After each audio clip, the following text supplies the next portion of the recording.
Bukit itu menangis, menimbun satu keluarga.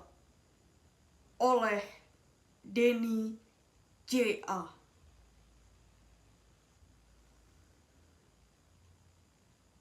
Musibah banjir besar di Sumatera bulan November 2025 telah menelan lebih dari 850 nyawa. Ini kisah bukit yang longsor yang menimbun satu keluarga.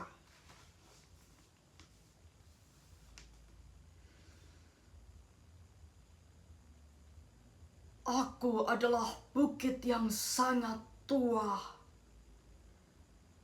jauh lebih tua dari riwayat semua keluarga yang pernah berteduh di bawah kakiku. Dulu, hutan tumbuh di dadaku menjadi untayan doa yang tidak pernah putus. Akar-akar panjang menahanku seperti tangan-tangan para leluhur yang menjaga dunia tetap seimbang. Warga desa memetik sedikit, menebang satu pohon, lalu dua pohon untuk kayu dapur, untuk membangun rumah kecil, untuk menghangatkan malam mereka. Aku tidak pernah marah.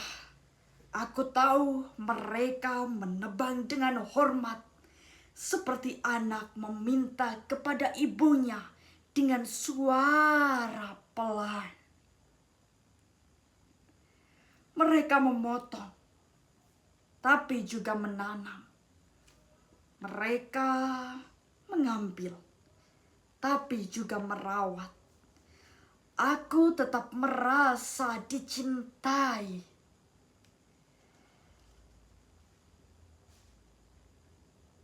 Tapi mereka berbeda. Gergaji tak lagi diayunkan oleh tangan desa.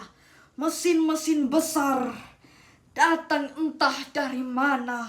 Suara logamnya dingin, tanpa nurani. Perusahaan-perusahaan itu naik ke punggungku menjadi pasukan yang lapar, menguduli rambut hijauku, menelanjangiku sampai ke tulang. Setiap pohon yang tumbang menjadi angka dalam laporan laba, menjadi jembatan menuju rekening mereka, bukan menuju kehidupan. Akar-akar penjagaku dicabut, bukan oleh orang yang merawatku, melainkan oleh mereka yang bahkan tak tahu nama desaku. Para pekerja berseragam mengiris tubuhku seperti mengiris kue ulang tahun. Namun, tak ada doa, tak ada permisi, tak ada terima kasih. Mereka datang untuk menumpuk uang, bukan untuk menumbuhkan hutan. Dan ketika setengah tubuhku botak dan kerontang, mereka pergi, meninggalkan aku berdiri sendirian di hadapan badai yang semakin ganas. Pada malam itu, hujan turun dengan deras yang mengguncang langit. Ia mengetuk luka-luka lamaku yang tak sempat sembuh. Tanahku bergerak pelan. Aku sudah ringkih, seperti orang tua yang tak lagi pasti. Mana kaki yang masih kuat untuk berdiri? Aku mencari akar-akar yang dulu memelukku. Tak ada. Aku mencari pohon-pohon yang dulu menahan bahuku. Tak ada. Aku mencari suara burung yang dulu mengingatkanku pada kehidupan. Tak ada. Yang tersisa hanya ruang kosong. Luka industri yang baunya membuat bumi sendiri gamang. Tubuhku pun menyerah, patah, runtuh, pecah. Bukan karena aku ingin, tapi karena aku tak lagi sanggup.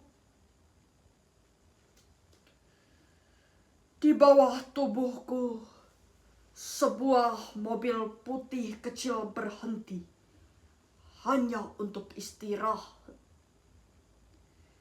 Di dalamnya ada keluarga sedang menutup hari panjang dengan tawa kecil yang lembut.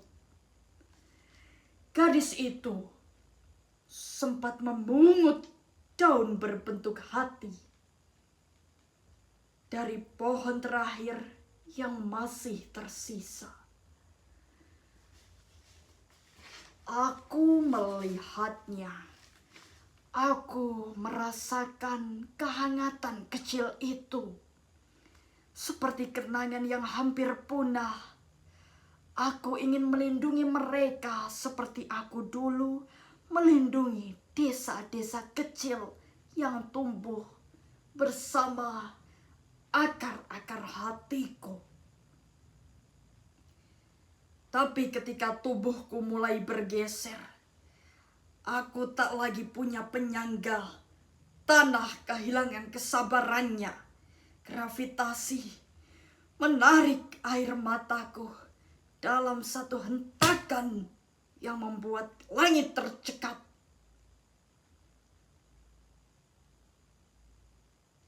Aku menutup mereka dengan rasa bersalah yang tak terucapkan.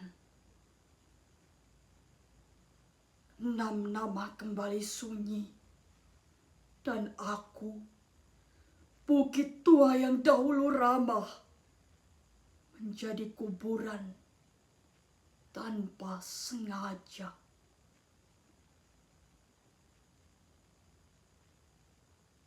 Ketika aku runtuh, kampung-kampung kecil ikut hancur. Sungai meluap, membawa amarah yang lama disembunyikan. Jembatan patah karena janji yang tak pernah ditepati. Rumah-rumah terbalik menjadi hidup yang dikocok oleh tangan raksasa. Orang-orang berkata, hujan terlalu deras, tanah tak kuat, ini musibah. Tidak. Ini bukan musibah. Ini cermin raksasa. Bukan hanya hujan yang turun malam itu, tapi kontrak-kontrak bisnis yang dulu ditandatangani tergesa jatuh satu persatu dari langit sebagai batu dan batang mati.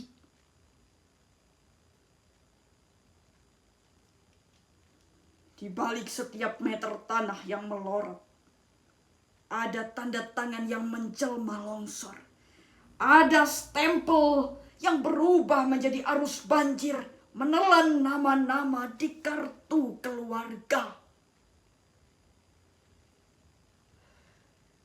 Kini aku terbaring, separuh hilang, separuh menjadi kubur.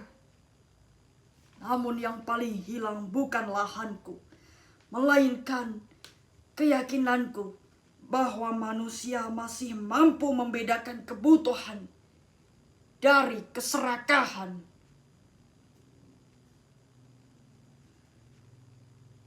Warga desa menebangku dengan cinta, dengan hormat, dengan seimbang. Aku sanggup sembuh, tapi perusahaan menebangku dengan ambisi, dengan ketamakan, dengan gelap mata. Aku tidak pernah bisa pulih.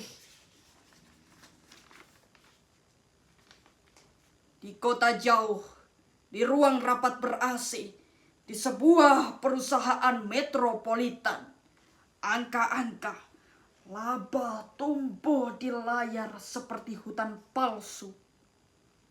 Grafik keuangan naik. Itu sesungguhnya peta jenazah. Tiap garis hijau adalah nisan yang disamarkan. Di dalam rekening mereka ada lumpur di antara digit. Ada napas terakhir yang dipadatkan menjadi bonus akhir tahun. Belajarlah bahwa pohon bukan hanya kayu. Ia saudaramu sendiri, tulang dunia. Bahwa hutan bukan lahan kosong. Ia keluargamu sendiri, jantung yang berdetak untuk semua makhluk. Jika manusia tak belajar, peta dunia pelan-pelan akan berubah warna. Hijau menjadi daftar duka, coklat menjadi arsip jenazah yang tak sempat dimakamkan. Di langit, awan akan menyalin diri menjadi fotokopi surat protes yang tak pernah kalian baca. Turun sebagai hujan yang menghapus alamat rumah dari setiap kartu keluarga. Dan bumi yang selama ini diam akan semakin marah karena ia ibu kandung.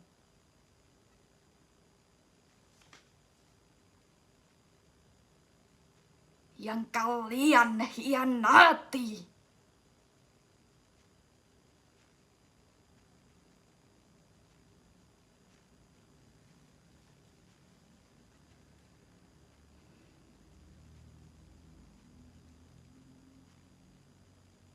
Paris, 6 Desember 2025.